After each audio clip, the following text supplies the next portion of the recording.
नमस्कार साथियों, जय हिंद।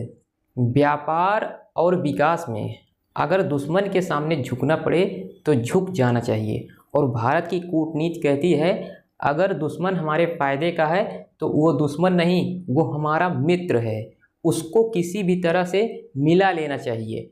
और इलायची बराबर देश ये जो मालदीव है, इसको लग रहा है कि हमने 140 करोड़ आबादी वाले इस बड़े से भारत को बहुत बड़ा धक्का दे दिया है और उसको सबक सिखा दिया है।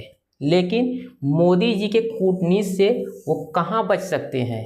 बीते कुछ सालों में मालदीव के साथ हमारा संबंध लगातार खराब होता चल रहा है, लेकिन अब कुछ सुधार भी हो रहा है। इसमें क्या है, ये मालदीव ये लैंड से अगर आप देखेंगे तो इसकी दूरी 1200 किलोमीटर दूर है ये। वहीं अगर लक्षद्वीप से देखेंगे तो मात्र इसकी दूरी 700 किलोमीटर दूर है। इतना पास होते हुए अगर मालदीव चीन के संपर्क में आता है तो चीन यहाँ पर नेवी बेस बना लेगा और इस तरह से भारत को दक्षिण के साइड से ये चीन घेर लेगा।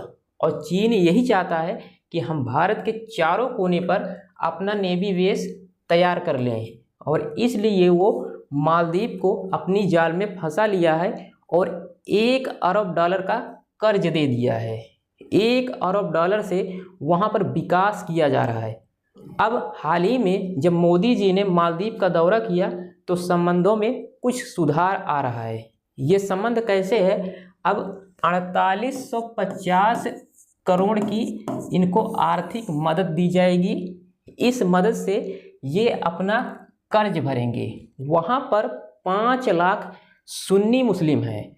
वो सुन्नी मुस्लिम जो कि पाकिस्तान के ISI एजेंट पर काम करते हैं या उनकी विचारधारा पर चलते हैं।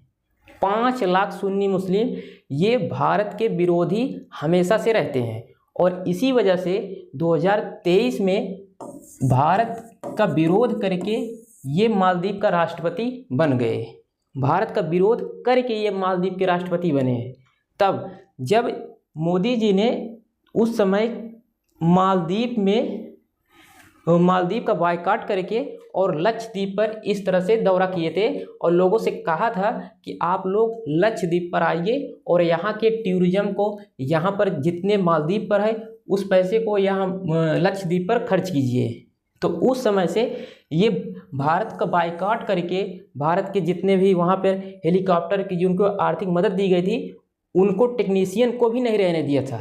सोच सकते हैं कि इतना बड़ा ये चीन के संपर्क में आ गए थे और उस समय ये चीन, UAE और ये जाकर के तुर्की का दौरा किए थे उस समय। लेकिन बीते जो कुछ सालों से जो संबंध खराब चले आ रहे थे, अब वो संबंध लगातार सुधर रहे हैं। और इसका कारण ये है कि ये मोदी जी की कूटनीति है। मोदी जी की कूटनीति की वजह से ही आज मालदीव अपनी आर्थिक हालातों से कुछ सुधर रहा है और जो उसका कर्ज $5 अरब तक पहुंच गया था वो धीरे धीरे $3 अरब तक पहुंच रहा है और $7.5 अरब की इनकी अर्थव्यवस्था ही है। तो आप समझ सकते हैं कि जितने भी वहाँ भारत विरोधी ये जितने भी लोग रहते हैं वहाँ पर, उनके नागरिक हमेशा से भारत के विरोधी हैं। लेकिन हमारी जो कूटनीति कहती है कि तब पर भी हमें इनको आर्थिक मदद करके, इनको बुनियादी सुविधाएं दे करके किसी भी सूरत में हमें अपने ट्रेड पर और विकास पर कोई भी प्रभाव नहीं आने देना है।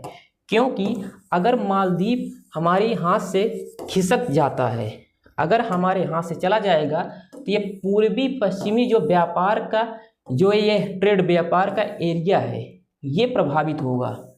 और इससे क्या होगा, चीन और अन्य देशों का यहाँ पर दबदबा हो जाएगा और भारत के हाथ से ये चला जाएगा। तो भारत इसको कभी ये नहीं चाहता है कि मालदीव ये इलायची बराबर जो देश है ये हमारे हाथ से चला जाए या फिर जो हमारा संबंध है वो खराब हो। आई होप ये सब आपको समझ में आया होगा। मिलते हैं नेक्स्ट अपडेट के साथ, तब तक के लिए नमस्ते, जय हिंद।